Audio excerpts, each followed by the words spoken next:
Both engines. Pass up the telescope, Tom.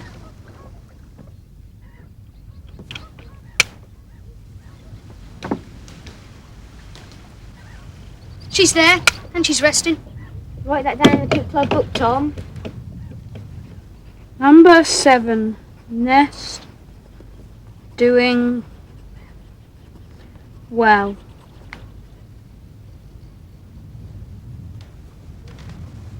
Half ahead, both engines.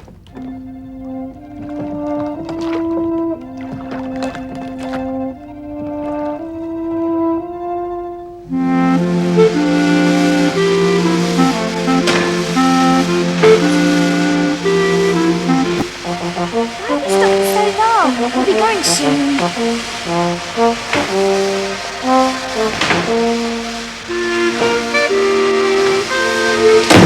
We'll miss it if he doesn't get in quick.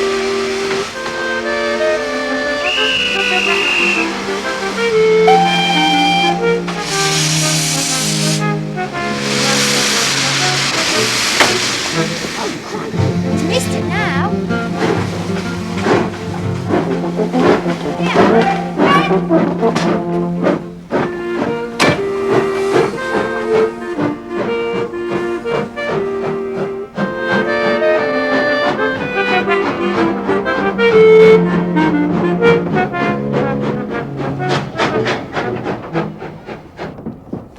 Thanks for opening the door. Our father makes us do it all the time. What? He's an archaeologist. Mine's a doctor. We know 2 doctors, and both of them are very old. My father's quite young. Ours is extremely old. He must be 40. I never want to be 40.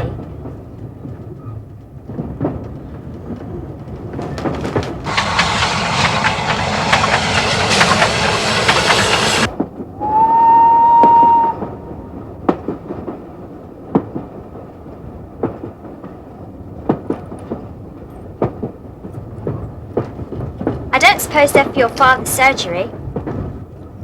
They're for my boat. You have a boat? She's called Titmouse. She's not very big, but she sails like anything. And she's got an awning. I slept in her last night. Alone? Your father didn't mind? He likes boats. So does everyone in this part of Norfolk. Do you like boats? Rather. We're going to stay on one. Have you done much sailing? Well, bit. None at all. Not yet. Well, I expect you'll learn quite fast. That's what we want to do, isn't it, Dick?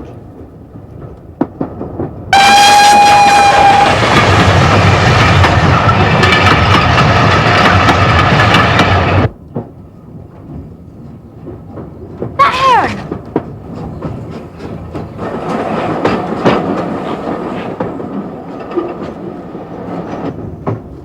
Are you interested in birds? Yes, but we don't see as many as we'd like to, because we live in London.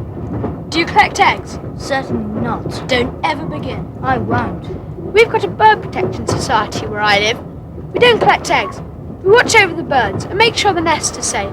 This year we're watching 37 nests. 37? And that's only in our reaches. Boarding way. That must be a record.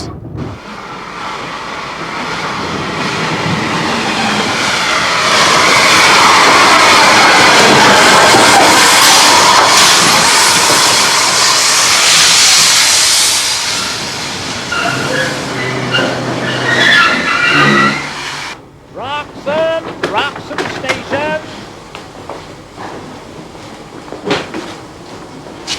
Roxham. This way.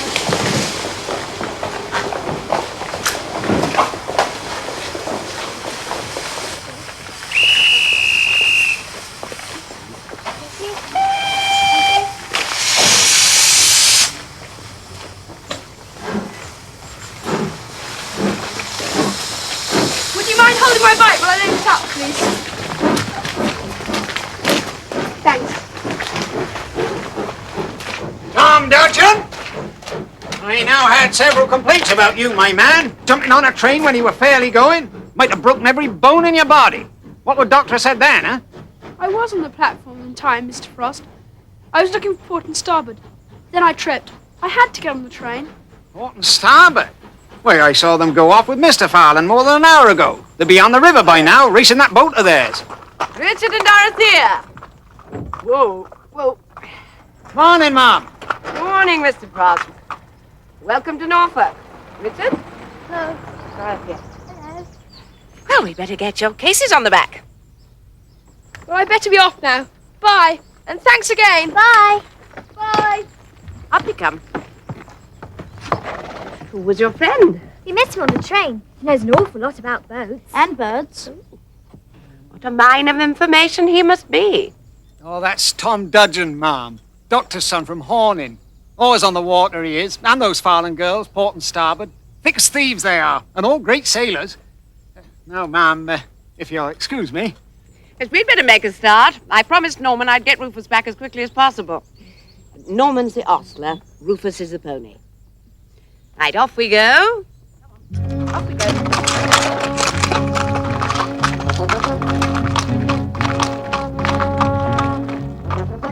Right, Jack, let him go.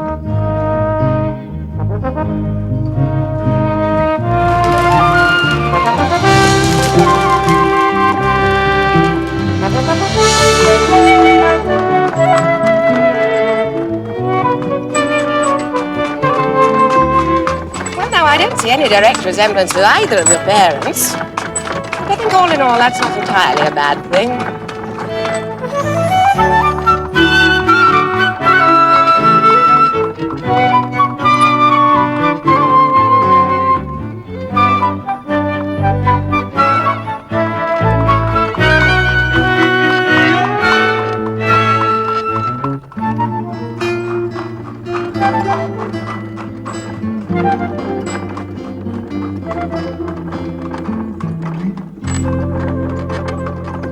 So, Dorothy, are you still writing your stories? Your mother tells me you're amassing quite a collection. Actually, Mrs. Barrable, seeing as you're a friend of the family, we'd rather you called us Dot and Dick.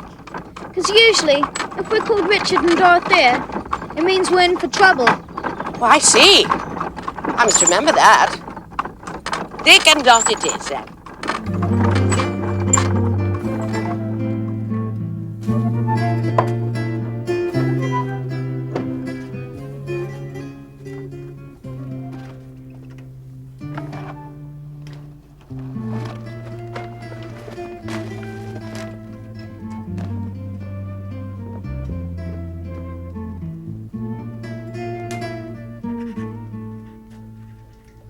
Hello, Mum, I'm back. Hello, darling. Did you manage to find all you needed? Yes, everything. I was jolly lucky. I just came in to tell you I'll be on Titmouse for the rest of the day. Must have a ship shape for the twins in the meeting. Coot Club meeting? Yes, it's to plan what we'll do for the last 2 weeks of the holiday. Right. I'm just making tea. Would you like to take some down with you? Lovely.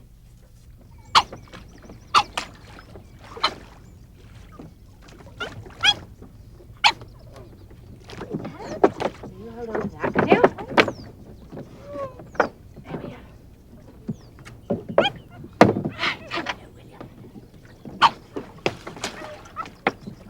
Ah, welcome to the Teasel. I hope you like her. It's very nice. Well, we better get your things on board. Come on, pass them up. Hello? I spy pirates. Now, you never expected to see pirates in Norfolk, did you? They're rowing jolly well. But look at that.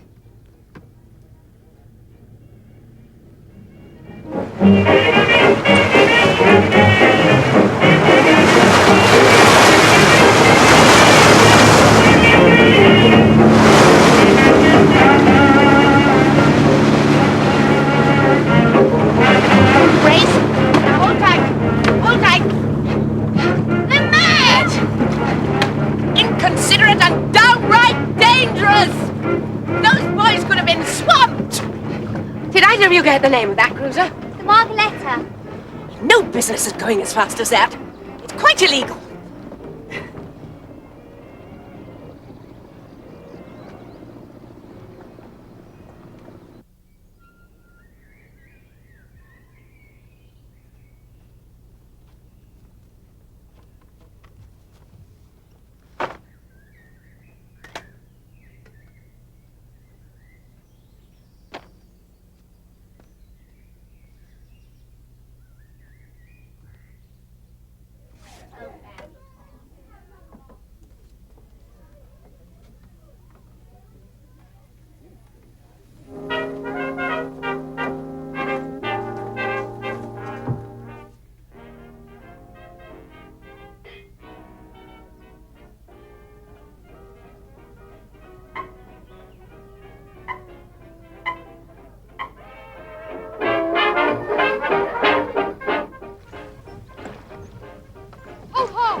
engines.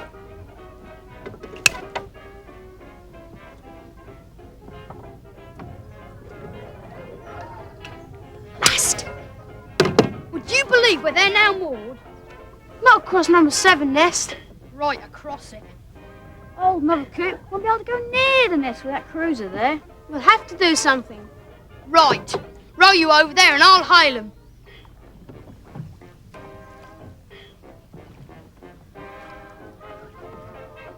Margaretta! Margaretta ahoy! Some more row they're making. Margaretta ahoy! What do you kids want? If you please, sir. It's where you're mooring, sir. What?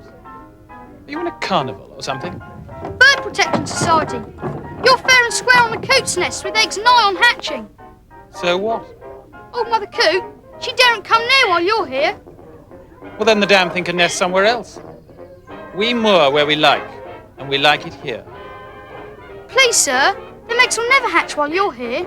There's better mooring not 50 yards downriver. Oh, buzz off. But them eggs has to hatch. Now go away. Shove off. Pronto.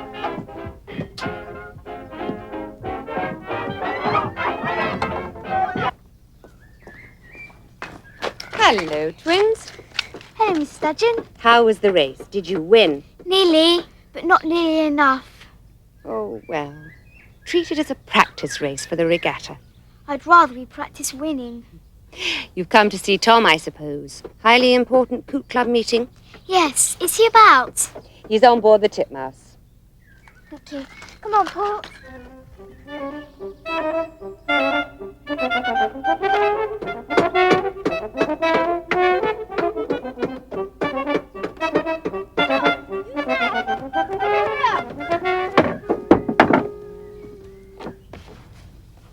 So how did the race go?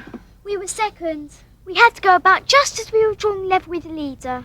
Did you get a chance to see number 7 nest? Have the eggs hatched yet? She's still sitting. At least I think so. Oh well. The Death and Glories will be making a proper patrol, so they'll know.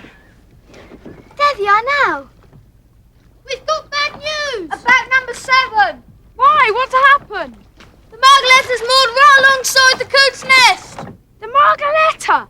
That socking great cruiser. We then asked them to move. I'm nice and polite, but one of them fellas, they told us to shove off. He just threw a bucket of water over us.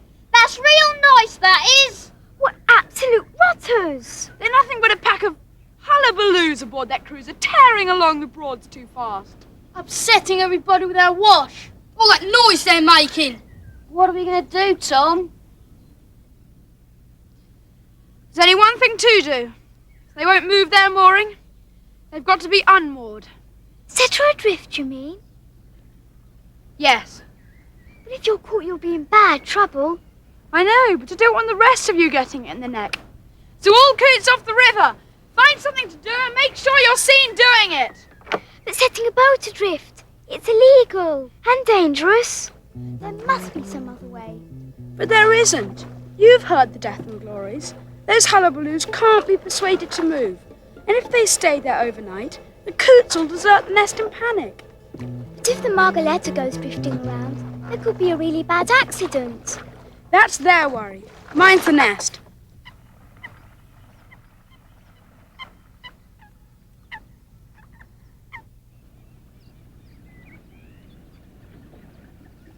Trouble is, I never know what to say on postcards to people.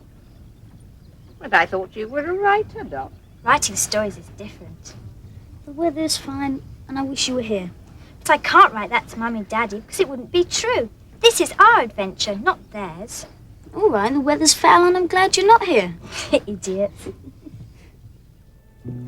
We know they're beastly, Tom, but does that give you the right to put them in danger? They're threatening a nest and they don't care. So they can take their chances. But if you're caught, you'll be reported to the police. You'll be fined and taken off the river. You don't beat bullies by giving in to them. I know. Shall I tell Mummy we'll be starting to sail tomorrow? But my dears, we won't be doing any sailing. What? Not sailing? But we've been looking forward to it for months. We talked about nothing else. But surely... I thought I'd explained it all to your mother, but obviously I didn't. You see, now that my brother's not joining us, we won't be able to sail the Teasel. I can't manage it by myself, and you two don't know how to sail. So we could only use it as a houseboat. Oh, my dears, I am most dreadfully sorry.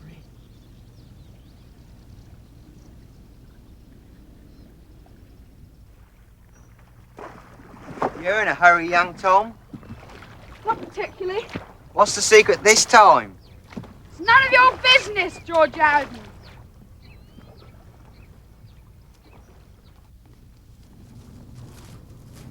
Hold hard.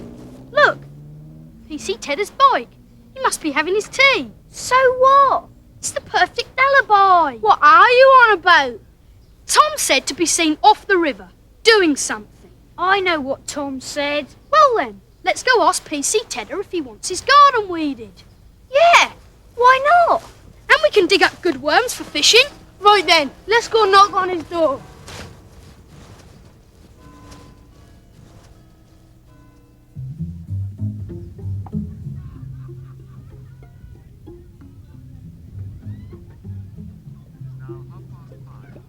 Time for Uncle Mac to read us today's story.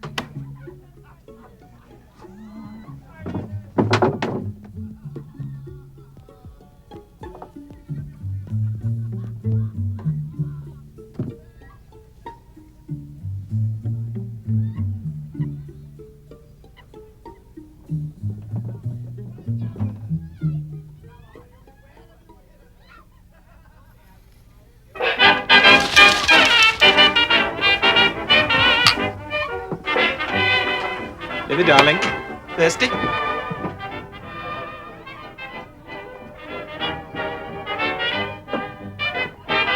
Another bride, another June, another sunny honeymoon, another season, another reason for making whoopee. A lot of shoes, a lot of rice, the groom is nervous, he answers twice. It's really killing that he's so willing to make whoopee. Picture a little love nest down where the roses cling. Picture the same sweet love nest. Think what a year can bring. He's washing dishes and baby clothes. He's so ambitious, he even sews. But don't forget, folks, that's what you get, folks, for making whoopee.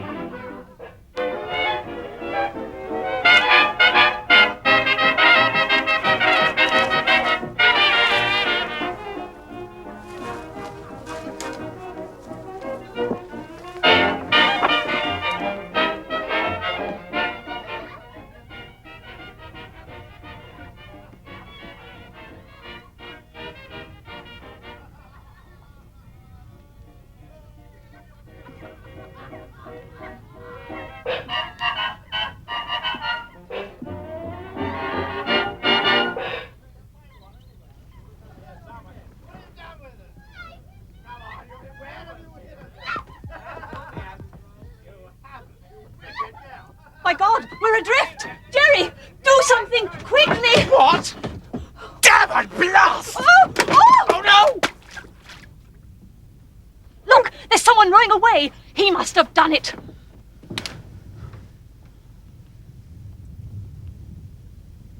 The little swine. Well, don't stand there. Let's get after him.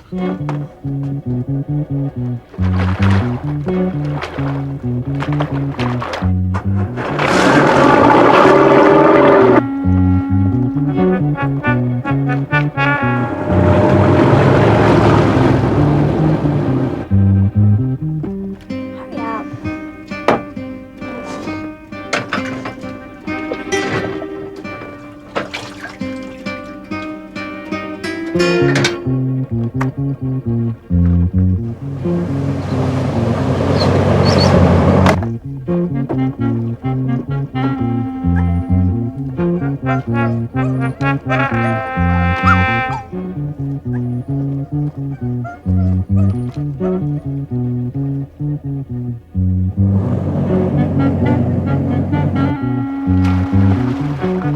Interesting.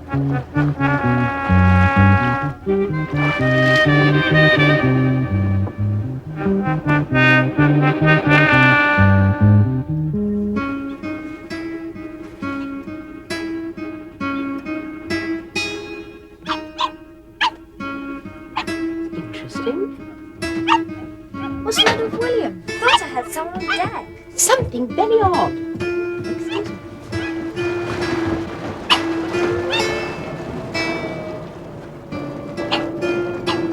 Wretched people again.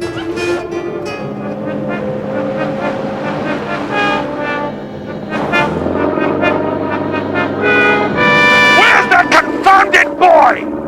Hand him over before I summon the police!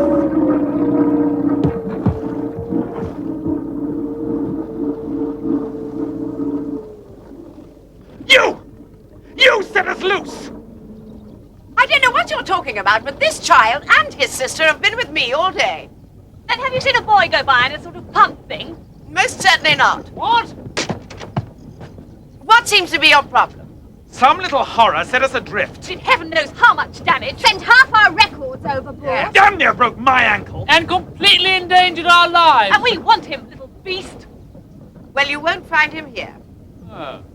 Then it must be one of those 3 gutter snipes we saw this afternoon. Took up our anchors and cast us loose. We'll find him and we'll wring the little brute's neck. Oh, come on, we're wasting time with this old freak. Let's get on, he can't have gone far. Young woman, I don't like your manners. Oh, do pipe down, you old bore. You were never in danger. Well said.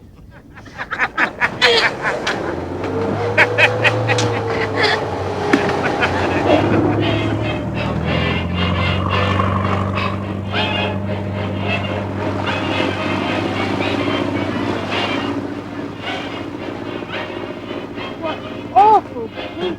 They shouldn't be allowed on the river. Selfish, unimaginative, and they think they own the earth. Excuse me. Hadn't you better come out and explain?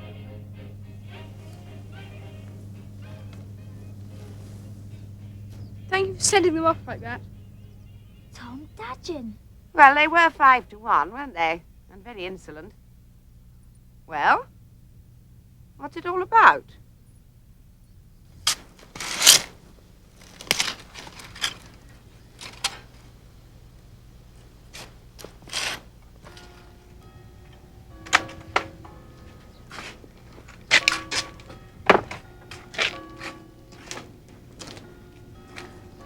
You think you've been doing a good job here this last hour? Trying to, Mr. Tedder. We need some cash so we can do up our little boat. Well, now. I reckon you've done a pretty good job. Here. A tanner? Thanks ever so much, Mr. Tedder. Handsome be like handsome do. You saved me a pair of work in this whole garden. She'll be all right soon. Can't tell you how grateful I am, Mr. Barrable. I only wish there was something I could do in return. It just might be, you know. Dick and Dorothea came here expecting a fortnight's sailing. And if you could spare the time to give them some instruction, I know they'd be delighted.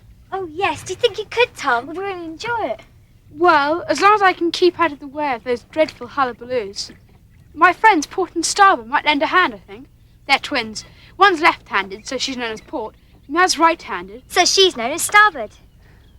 Well, you sound a versatile crew, Tom. So when can you start? How about tomorrow morning? Oh, gorgeous. And I should write a book about it. Thank you, Mrs. McGinty. Splendid. What is Ginty's breakfast? The regatta, you clown. They've accepted our late entry. So it's down to the water all next week. 3 qualifying races and the finals on Saturday. Smashing. I suppose that means packed lunches for the rest of the week? Don't forget the pop. Pop? Plenty of beef teas, what growing girls need. And that's enough daftness from the pair of you. Bustle, bustle. Time for the office. Aged parent, how you slave for us. Bye, Mrs. McGinty. Bye, sir. Come on, Port.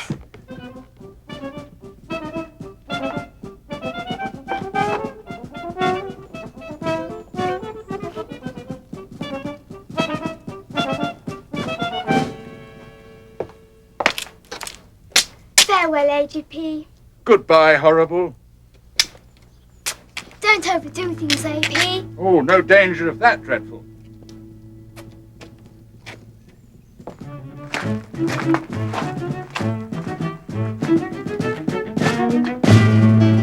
Goodbye, darlings. Bye, Daddy. Take the roof down. Yes, it's a lovely day.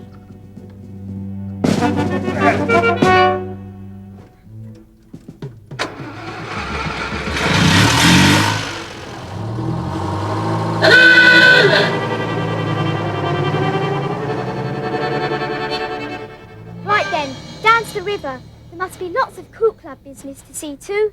Yes, quick, before Ginty can send us shopping.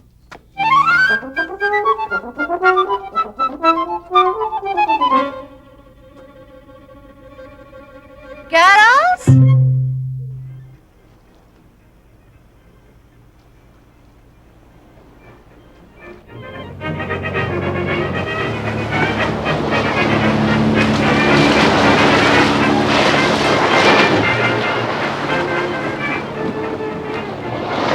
What do you think you're doing?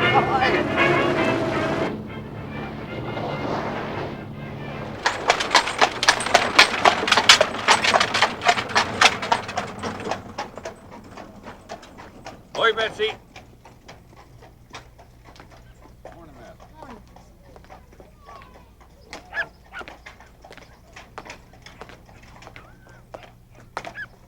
Hello. Not long to go now, Jane. Riley.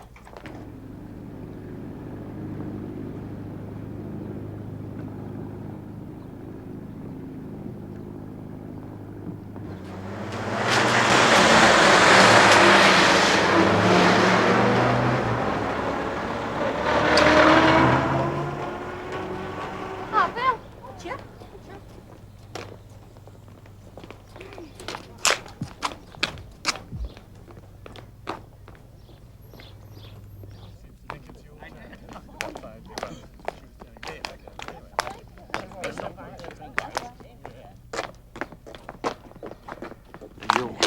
It's them.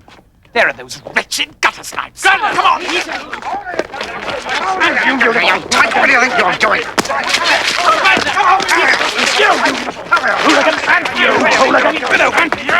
Hiding of your life. Let us be, will you? What's all this then? It's this boy, officer. Oh, yes?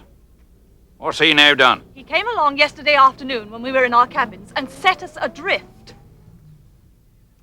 Is that true, Joe? I never set nobody adrift in my whole life. Well, of course it was him. I saw him quite plainly rowing away. So did I, damn it. Very serious accusation, that. When would the offence have taken place? I can tell you exactly. It was 5:30 because they said so on the wireless. 5:30. I see.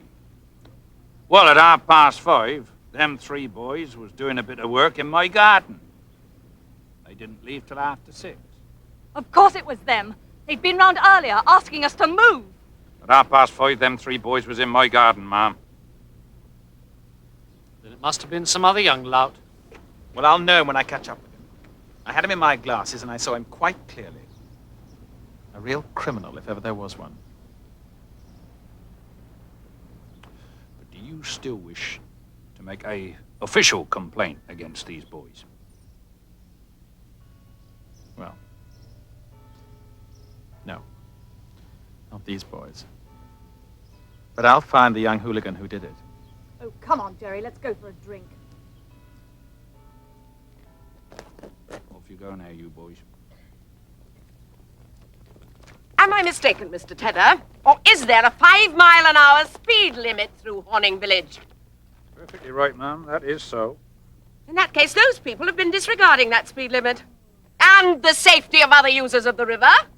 They almost swamped me just now. Do I formally complain to you or the Bureau Commissioners? They hear you, Mrs. Barrable. And I reckon they'll be a bit more careful in future.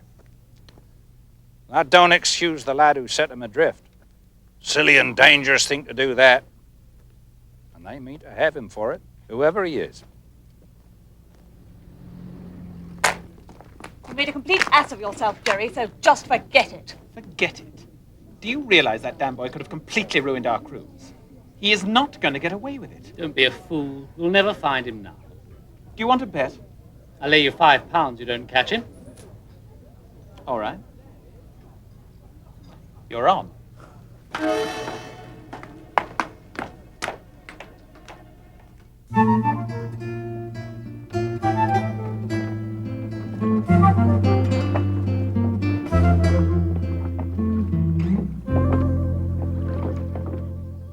They all row jolly well, don't they? I can't work out which twin is which, though, can you? Port's the left-handed one and starboard's the right-handed one. I know that, but they don't speak left and right-handed, do they? Once we get into Ranworth Broad, we might be able to find some wind. Splendid. Don't tire yourselves out. Don't worry about us. We're used to it. Nearly there. And so, once they reached the tranquility of Ranworth Broad, the daring outlaw Tom began to teach our young adventurers the rudiments of sailing, aided by those reckless twins, port and starboard.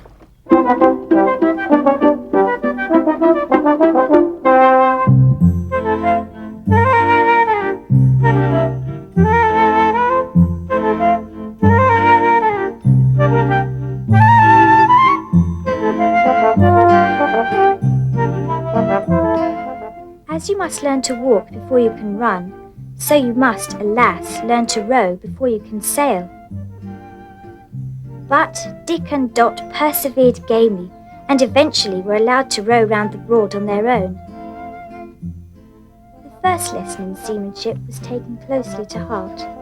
They ain't half bad, you know, for beginners, said the outlaw, apparently sincerely, but at all times concerned about his deadly foes aboard the giant cruiser, and aware that his days of freedom were numbered.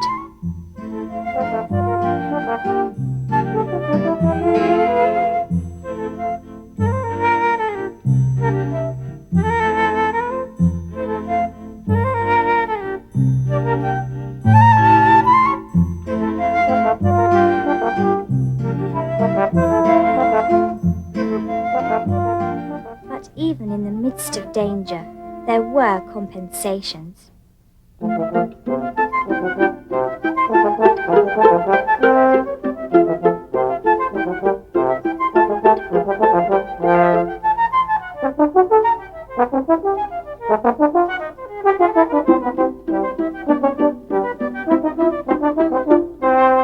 put it against your shoulder and push it. When you get to the other end, twist it so you don't get stuck. Our young hero Dick had to learn the tricky ways of quanting. And quanting, as all sailors know, has its problems. What is it? Dick's fallen in! Where is he?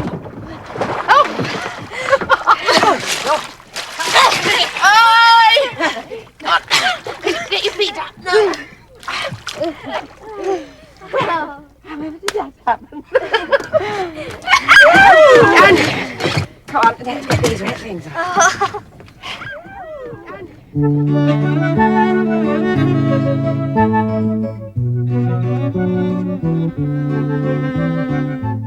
The sailing itself took longer to master, and there were times when it seemed unlikely that Dick would ever learn to concentrate sufficiently.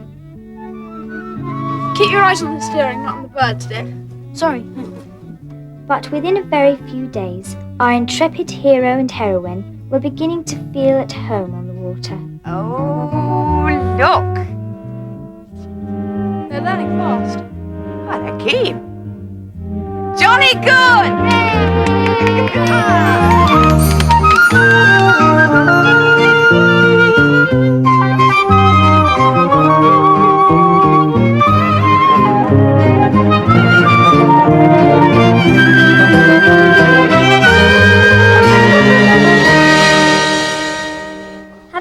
completed their sailing apprenticeship, our young adventurers were now ready to begin their epic voyage to Yarmouth, Beccles and beyond. But there was one disappointment. What a shame. What's that? Port and starboard are going racing with their father. They won't be able to come with us on our voyage. Yes, it is a shame. But look at it this way. Without them, you and Dick will have to really work. And that way you'll learn far more.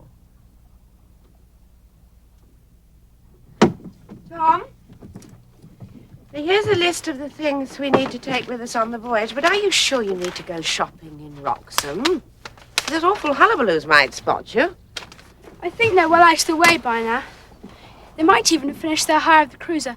Anyway, I've got to go to Wroxham to buy that oil lamp. Yes, well, keep a weather eye open. Aye, aye, Admiral. I'll be back by lunchtime. You two remember to practice your rowing.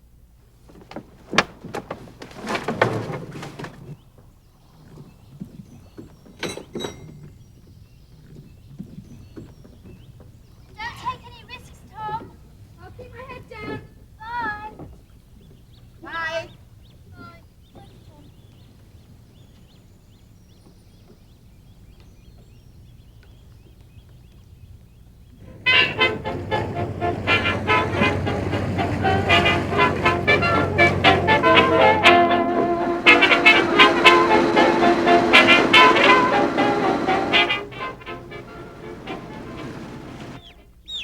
One, two, one. You must keep in time and stop watching the signet stick and row. Row scientifically. All right. One, two. One, two. Wait. Listen. It can't be.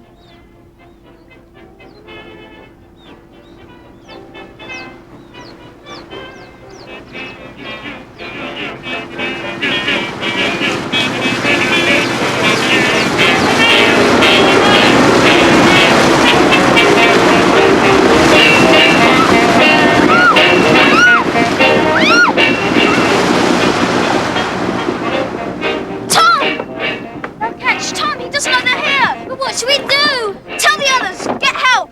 Row, Doc! Row! Joe! Stop! Come here! Look!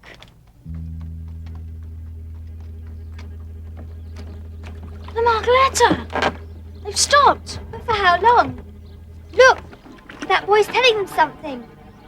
What do you think? I think he's telling me where Tom is.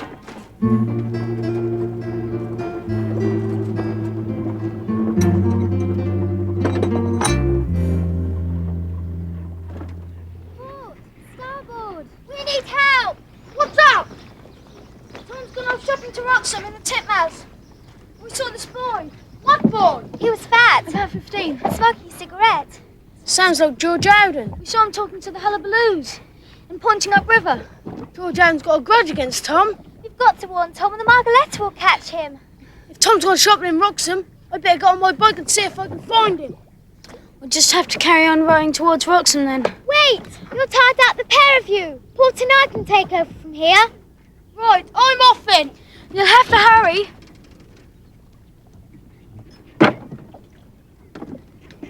It's all getting worse and worse. How do you mean? Just look at that notice over there.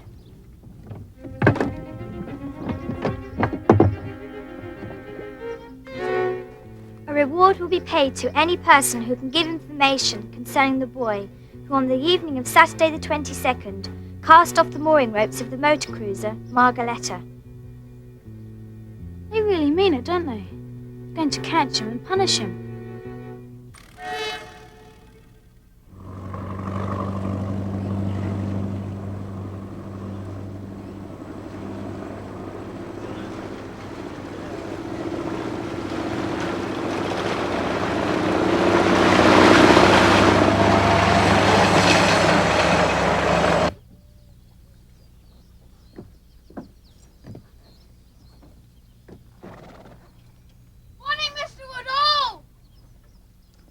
Now then, young Tom, make the best of the day, are you? Don't I always? That's the spirit.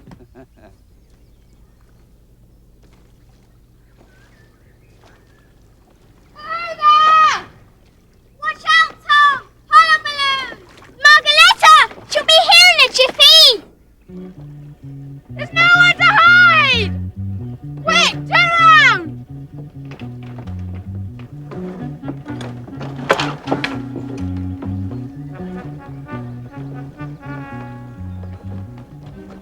Catch my painter!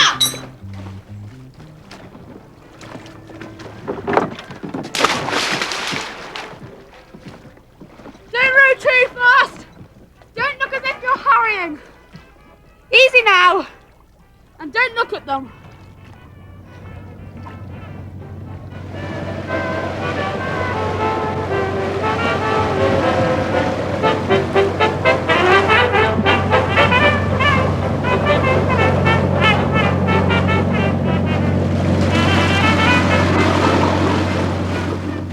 And thus, the intrepid outlaw, aided by his faithful band, once more eluded the sinister vigilance of the Margaretta and her crew. I'm quite sure you're capable of taking Teasel down past Great Yarmouth. And Dick and Dot know enough now to do exactly as you tell them. It's not the sailing I'm worried about, it's the Margaretta. Yes. Perhaps we'd better not take the titmouse. If George Howden tells the Hullabaloos that she belongs to me, they're bound to find me. Then we must disguise her. And disguised she was. Tom agreed that Mrs. Barrable should paint out the name, and in order to make her look like Teasel's tender, the boys rigged a rope around her. She was transformed. And so the big adventure began, with enemies lurking everywhere. After a day's perfect sailing, they came to their first major obstacle. But once they had all helped to lower the mast, Tom single-handed towed them through.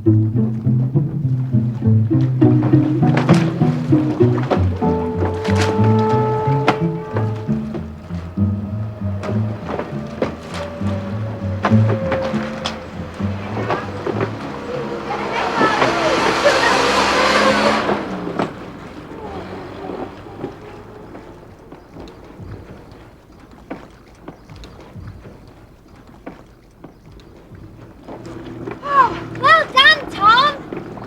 Now let's find somewhere to moor for the night.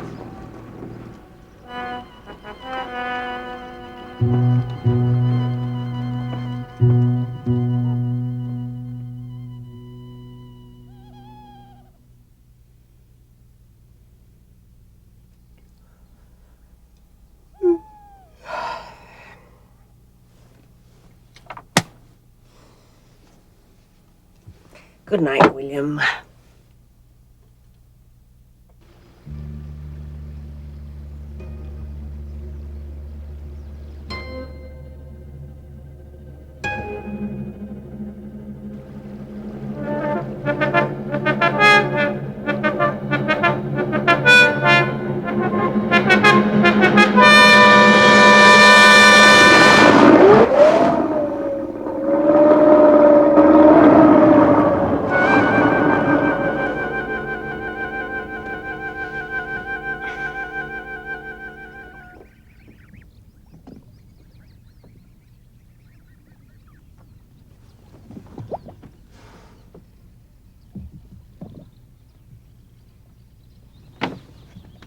What's that? Look!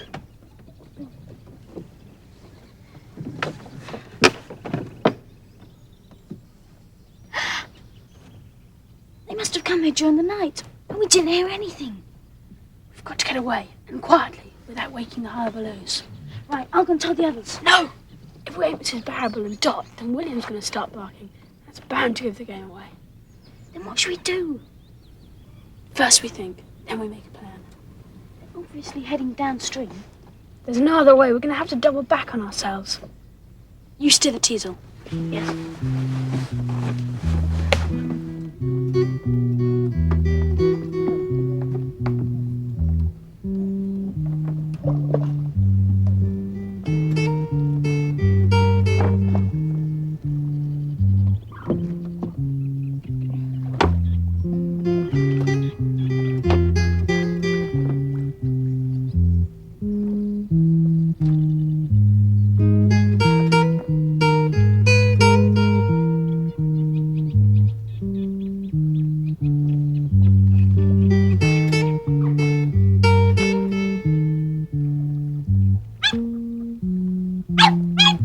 William, be quiet! What do you think I'm doing? Why? What's going on? Yuck. Margareta!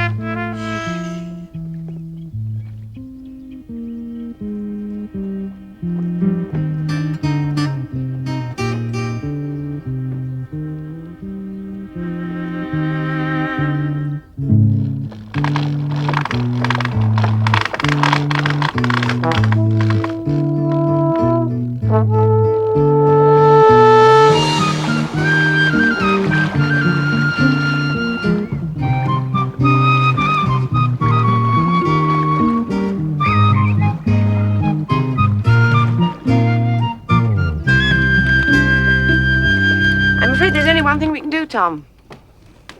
We must go back to Horning, have a council of war with your father, and perhaps take some legal advice. The twins' father's a solicitor. You've asked my opinion. All right. Unmooring any boat is an offence. And to unmoor a cruiser with 5 unsuspecting people below in their cabins is a grave offence. Yes, but they're all... Don't interrupt, Tom. There's a good fellow. I know perfectly well why you felt you had to do it. Those people are objectionable. And they would have been responsible if the Coots had deserted their nest. But they do have the law on their side, Tom. And your Coot Club doesn't. By the same token, there isn't a single river lover who wouldn't approve of what Tom did. Oh, I agree. And these Hullabaloos, as you call them, know it. And it's made them even more determined to catch the culprit. And if they do catch you, Tom, it'll be very embarrassing for your father. I mean, after all, quite apart from him being a doctor, he's a magistrate. Frank, are you suggesting that Tom should turn himself in before they can catch him? No. What I am going to suggest is this. That Tom makes himself scarce. Now, he can either stay indoors for 10 days, or he could take Mrs. Barrable and the children off and away.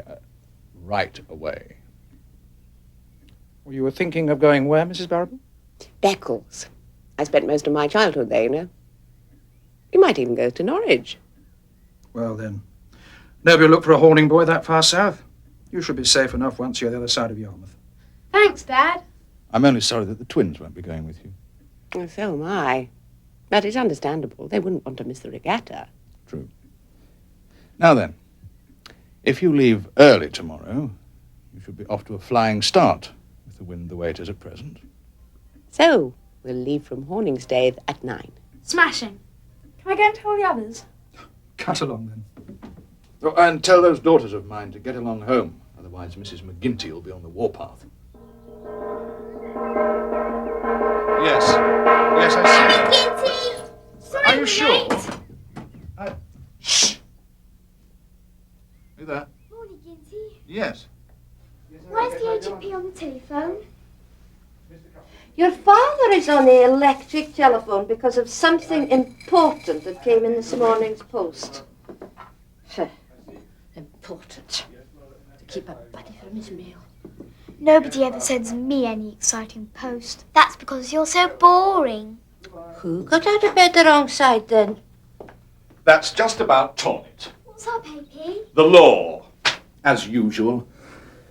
I've planned for months on having this week free for racing, and now this. What? An old client of mine has died and left his very considerable affairs in an unholy mess. I shall have to go to Newmarket and sort them out. Thank you, Mrs. McGinty. Today? Yes. I'll get the girls' eggs. But what about the racing? Forget the racing, darlings. This is going to take at least a week. A week? We shall have to scratch from every race. Look, I'm sorry, but it can't be helped.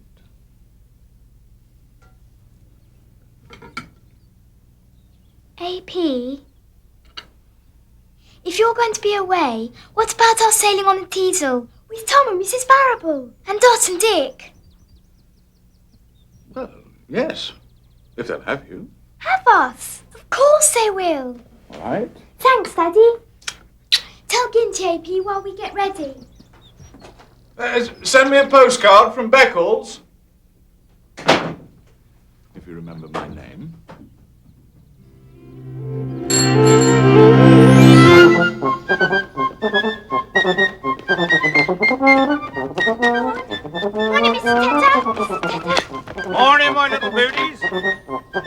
Hurry! Been robbing the bank? No, just send fire to the police station.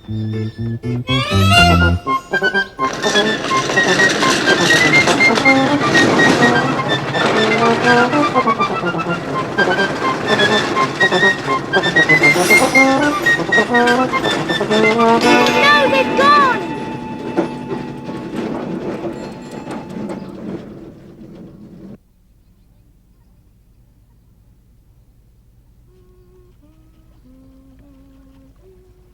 Look! Isn't that a bittern? It's a bittern, all right. Will you look that, please, Admiral? 11:15, sighted a bittern. And 2 red shanks earlier. I got those. When do we get to the hardest part? It depends on the tide. We don't want to get to the bridge too early or too late. Are you worried? A bit, but not about you two or the sailing. About the Hullabaloos? Something Mr. Farland said last night, that if they do catch me, it'll look very bad for my father. A doctor shouldn't let his son do dangerous and irresponsible things. They said they weren't leaving till 9. Can't blame Tom. Be making the best of the winds. Look, the scarnets!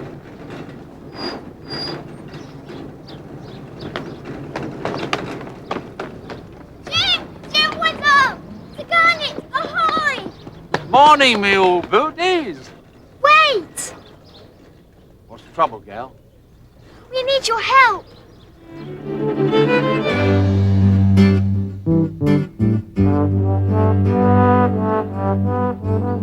We're bound to catch them up, aren't we, Mr. Woodall? Oh, should do. Now to say we're now gone.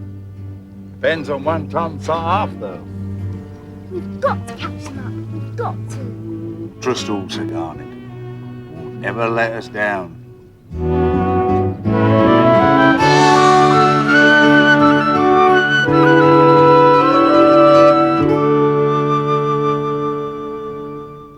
Of course, no one aboard the Teasel was aware that the twins were following in hot pursuit, and with a good wind and Tom at the tiller, they were soon approaching Yarmouth. Hey!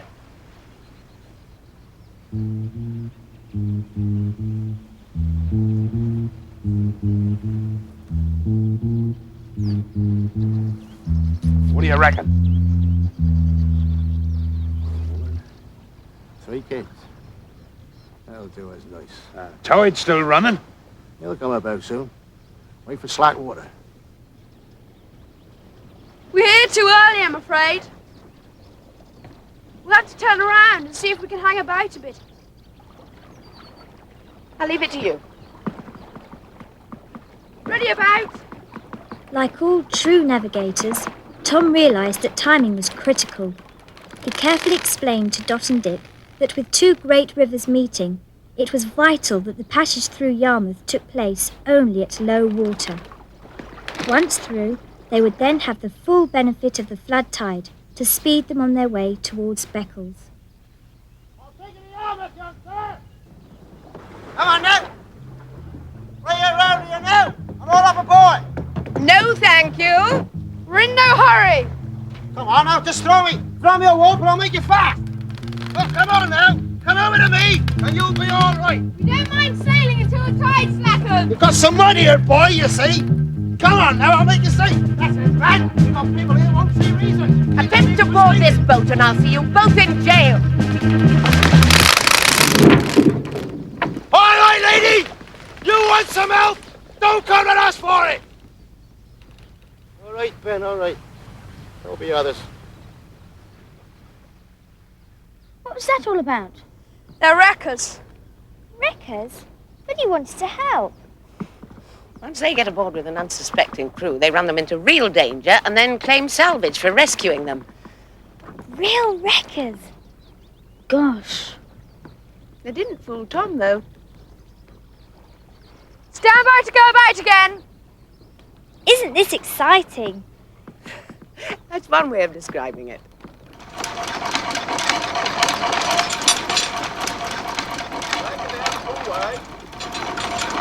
Easy does it. Nice.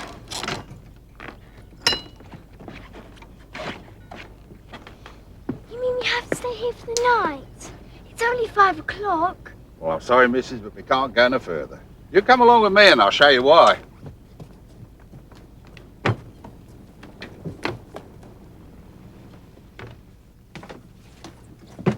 Well, now, it's like this, you see. We're here. Now, Tom got through the bridge because he caught the tide right. We missed it, so we got to stay here. No engine, you see. Reckon he'll be in Beccles by now. How do we get to Tom? Well, now, bit of a facer is that. Jem, there's old Bob in the come-along. He might know where the tay's last. Bob! These young friends of ours come to join a little old yacht, the Tazel, with Tom Dudgeon and Horning aboard. Seen him go through? I went through the beach at low tide, they did. Heading towards Beccles. We've come so far. We can't give up now. Up you in, me old dears. I gotta go your way to fetch a yacht now. What's Mr. Ty? Up in. And we'll see if we can catch that old teasel.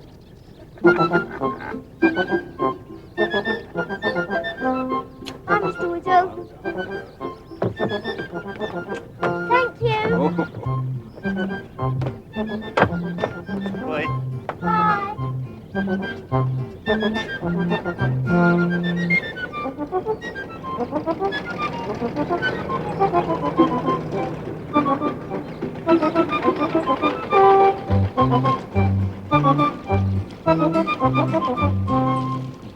Rare little old gals. What they got is grit.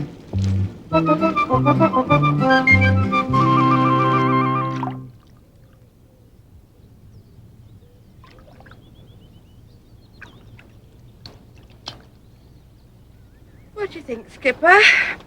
Should we tie up here for the night? Let's go on sailing forever. We could take turns being away. We'll go on as long as the wind holds. I say, isn't that a spoonbill over there? Huh? The chap with hunched up shoulders. Must be. I've only seen them once. This goes down in the Coot Club book. And in Teasel's log. There are birds everywhere, wherever we look. Oh, Dick, isn't this heaven?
Okay, Ouden, or whatever you call yourself.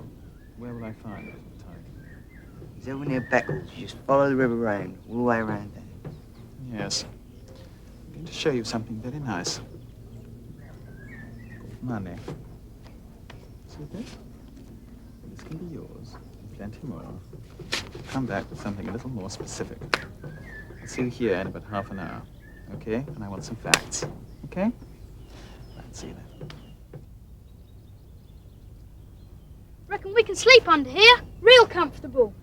Especially if your mum give us them mattresses. She will. Got 'em off my granny. She died last week. That's good then.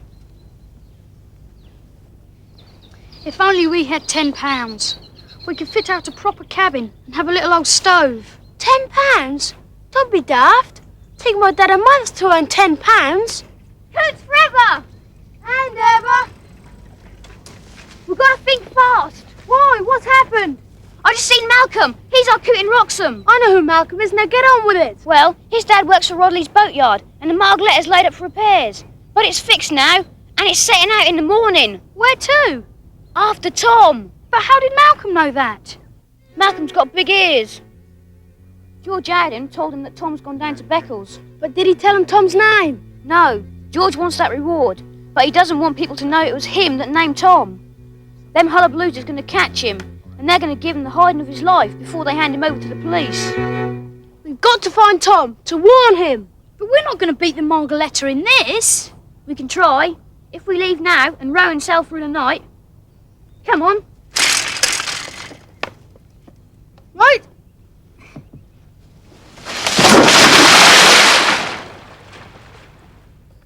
Don't you feel a bit sad having been away from here for so long? Sad? Yeah, not a bit. One can't go on yearning for what was past, otherwise you'd never enjoy the present. And the present's where we live. Now, first to find the general stores and post office. I want to send a postcard to that. I fear that Mrs. Barrable does not possess the soul of a true romantic.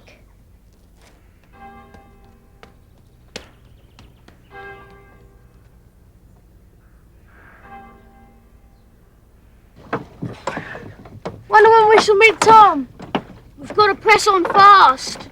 Right! Come on then, keep going!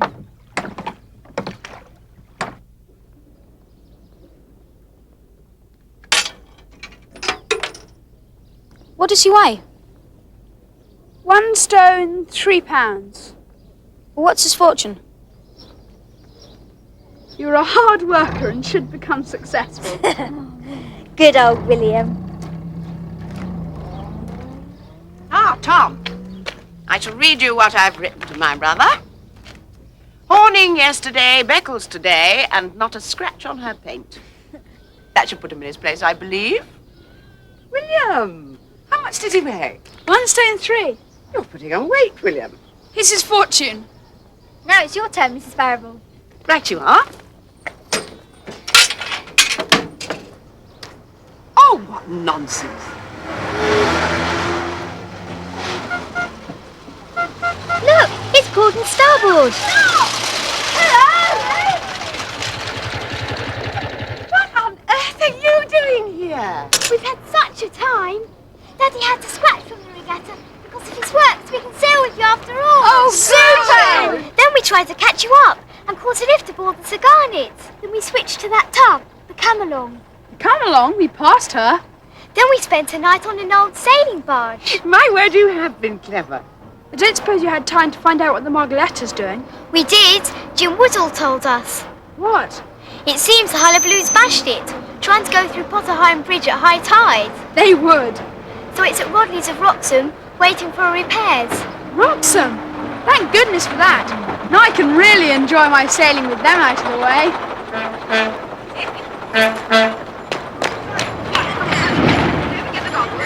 Thank you very much.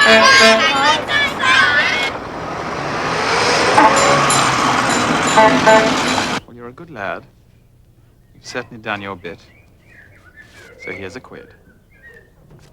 There'll be more like it when I can lay my hands on that little ruffian. Cast off, James. Hello. All right, Livy?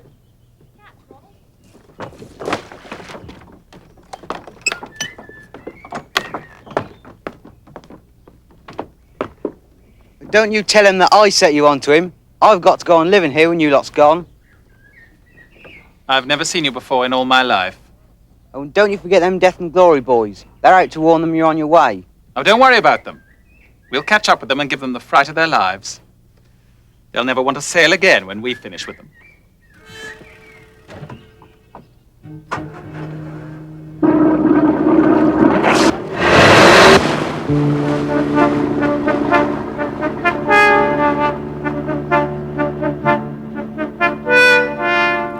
You're gonna wish you never crossed me, Tom Dudgeon. I've never seen a jaguar, nor yet an armadillo, diddling in his armour, and I suppose I never will.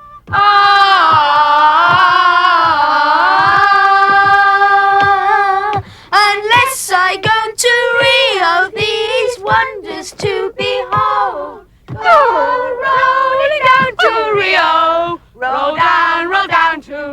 Rio. And I'd like to roll to Rio someday before I'm old. To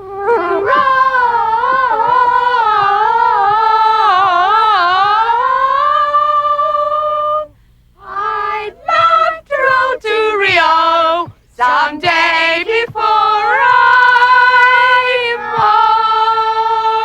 Hooray! Hooray! Look! Diesel ahoy! Have you a Miss Farland aboard? Yes, 2. Pilot said there's a message for you. Will Miss Farland please telephone home immediately? Understood? Yes, thank you. Bye. Bye. Gosh, I wonder what it means. Sounds jolly urgent. I do hope nothing dreadful's happened. There's a public house about half a mile downstream. I suggest we go there. They're certain to have a telephone they'll let you use. A cup of coffee, a sandwich, and you. Slowly corner, a table for two. Half an hour to cuddle and cool. With lots of hugging and kissing in you. I don't need music, lobster or wine. Whenever your eyes look Yes? Yes, Kinty, we're fine. Absolutely. We'll do as you say. Yes? Yes, as soon as possible. Tom and Mrs. Barrable will understand. Bye. Bye, Kinty.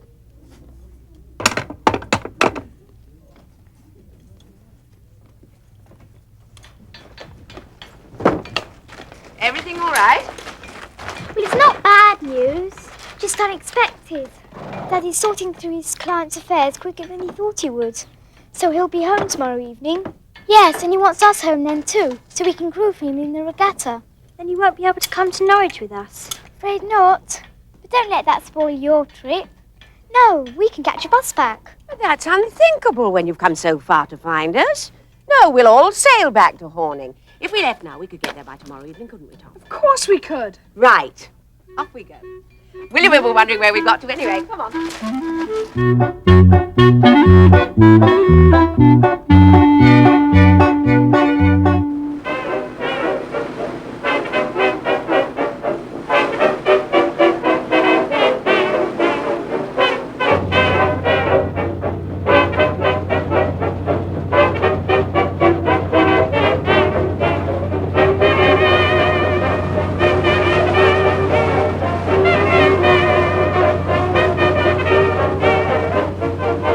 Running very low on food and drinking water. We'll have to stop as soon as we can, Tom. Otherwise we've a very dreary night ahead of us.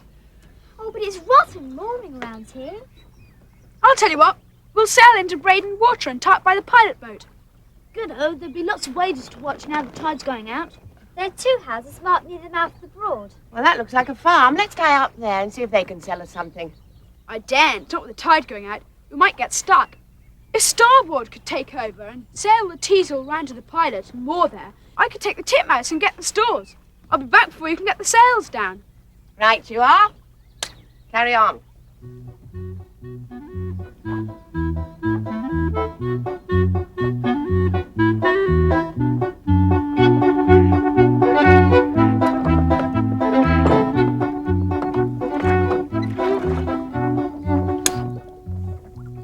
The wind's dropping.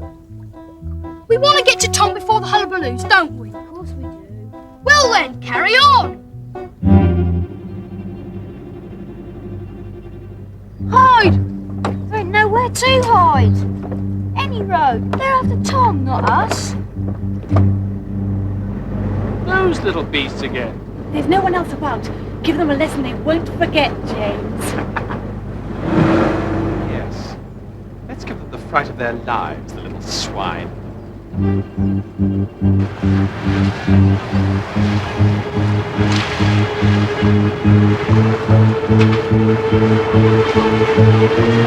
They're gonna ram us!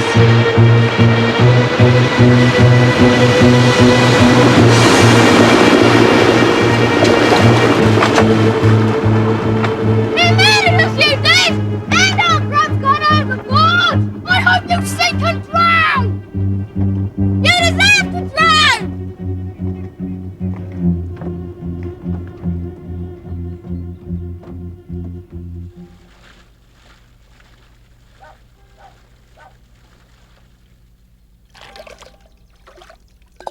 there anything else I can get you? No, I think that's all, thank you. Well, no, that's 2 dozen eggs, quart of milk, 3 loaves, and 3 pounds of bacon. That'd be 6 and 10 pence halfpenny. Thank you. 11 pence, 7 shillings, 7 and 6, and half a crown makes 10 shillings, thanks. Thank you. I'll give you a hand with these down to your boat. You've a lot to carry. Thanks awfully.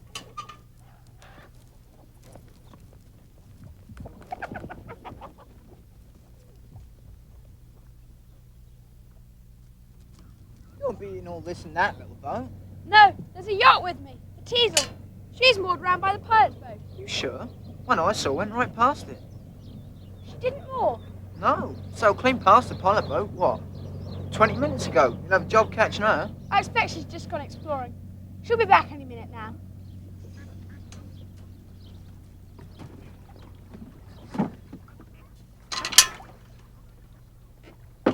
Well, I hope you find them. Low water is generally a mist rolls in from the sea. Gets thick as fog sometimes. Well, cheerio. Cheerio.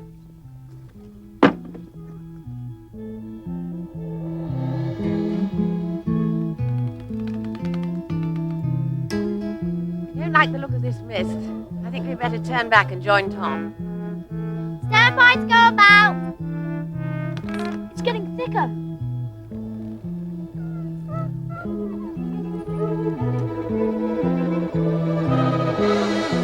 Teasel! Teasel ahoy!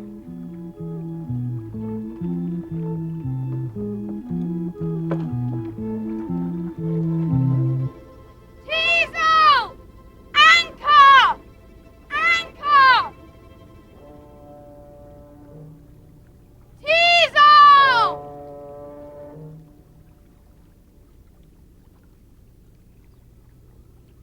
Teasel ahoy!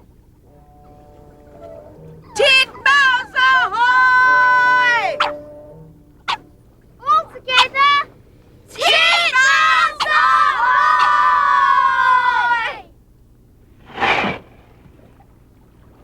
Teasel! I'm aground!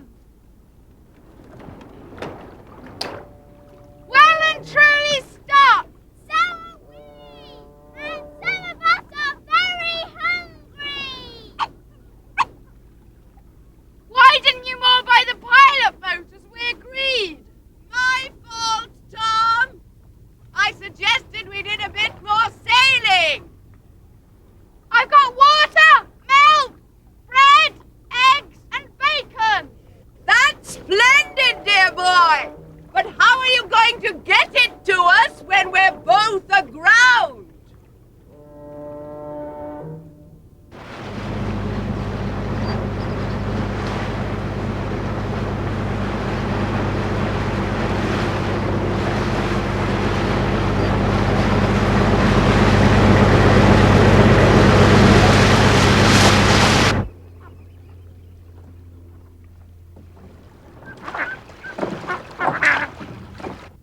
At least the mist seems to have lifted and the tide's on the turn. It'll be a long time yet, though, before we can float off.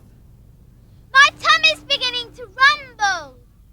Tom, I'll wade across and get the food. No, Dick, no, you'll drown in that mud. He's right, it's like quicksand. Couldn't you throw a rope across? We never get it across. But you can't just starve. We shall have to until the tide turns.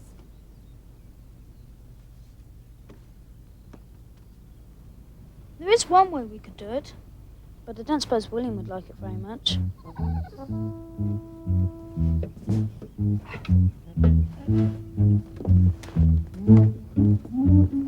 Now, William,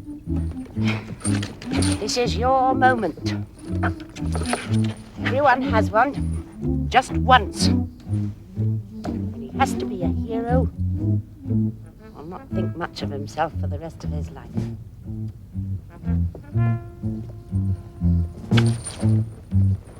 Call him, Tom. Call him.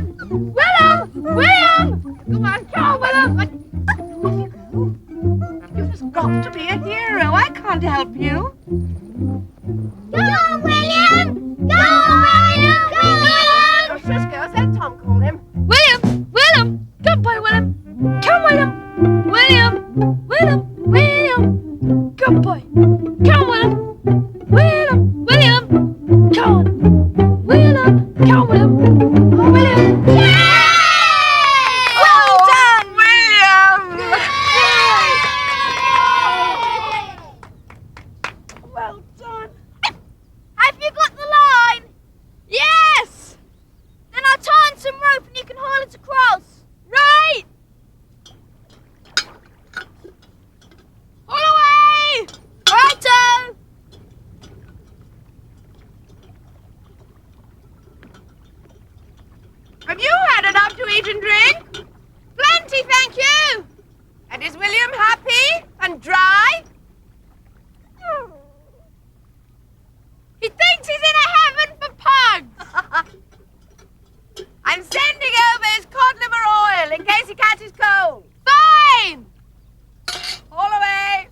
notice if we all suddenly disappear.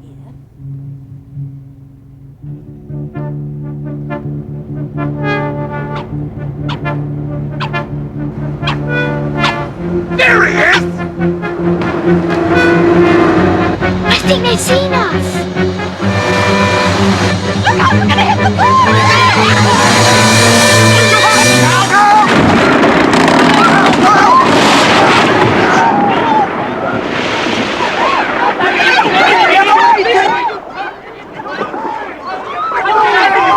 See what's happened down there?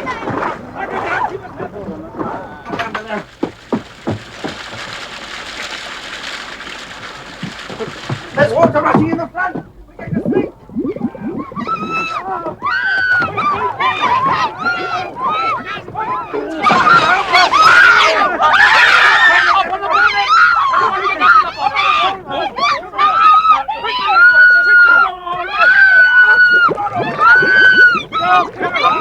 She's going to sink. There's nothing we can do.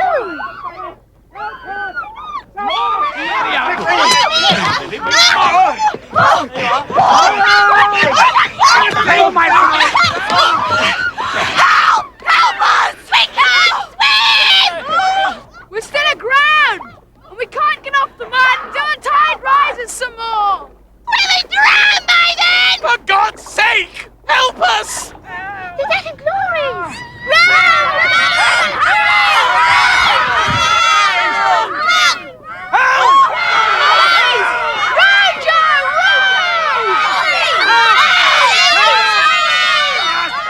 Both of you, come on, faster!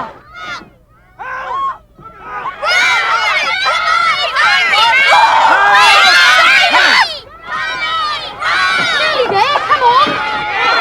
I'm in here! Why don't you shut up? I'm in command here! Who are you? No!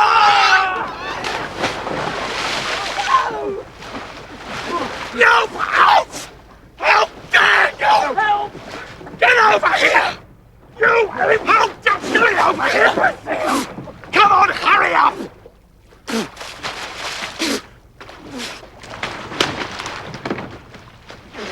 Hurry up!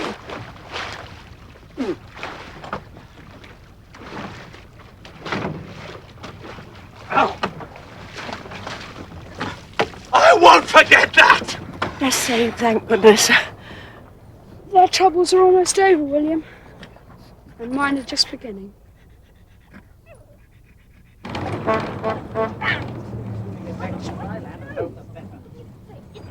These lads are now done as neat a bit of salvage work as I seen in 10 years. So you go to your telephone and talk to Rodleys of Wroxham and tell them the three little old boys have now saved the cruiser Margaretta from going down in the middle of the Anford Fairway.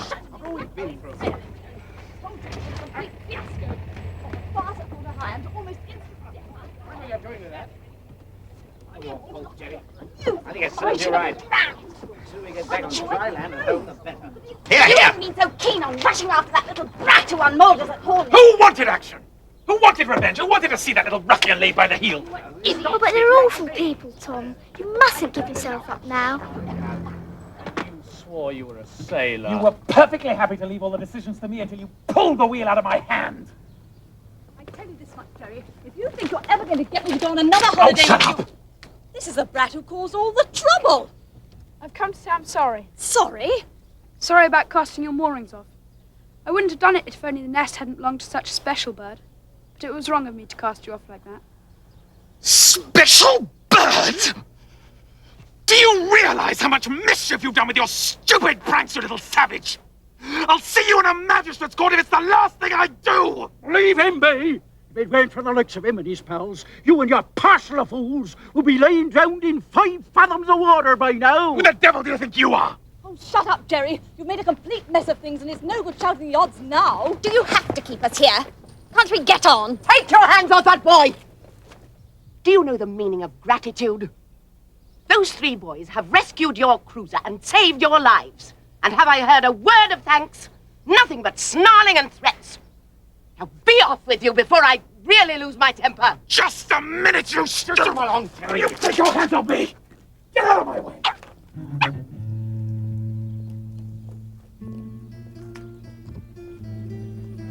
Well done, lad. You guys have that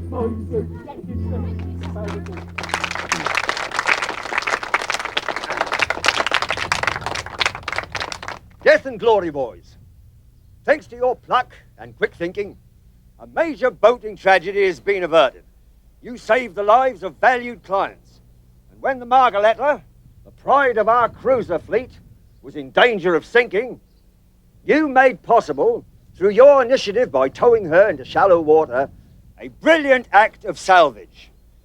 You boys are a credit to your parents, and to Horning, and to the Broads, and to all those who value life in this loveliest part of England.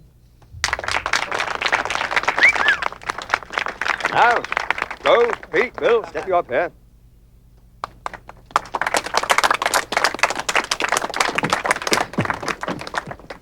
You and your crew salvaged the Margaretta, and in admiration, as well as by law, I'm bound to reward you. Joe, Pete, Bill. Thank you very much. Well done, lad. Well done. Good. And now, to the death and glory, boys. They are jolly good fellas, for they are jolly good fellas, for they are jolly good fellas. And so say all of us, and so say all of us, and so say all of us. For they are jolly good fellas, for they are jolly good fellas, for they are jolly good fellas. And so say all of us. 3 cheers for the death and glories! Hip hip! Hooray! Hip! Hooray! Hip! Hooray!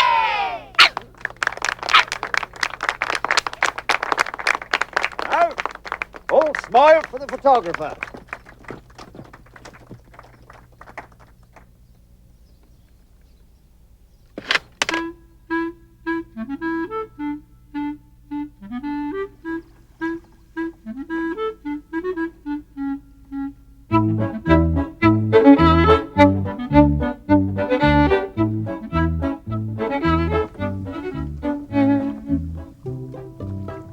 Look!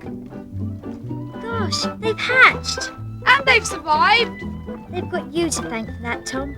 Aren't they lovely? Coots forever! We better get a move on if you're to catch that train. Right, head both engines.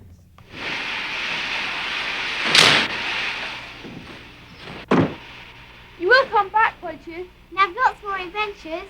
And sail in our little old boat. Now we've got the cash money, we can do her up. Yes, of course. If Mrs. Barrable will have us. I think that might be arranged. And don't forget to send me the photograph of the house, Martin. I shan't. You will write to us? Yes. Promise.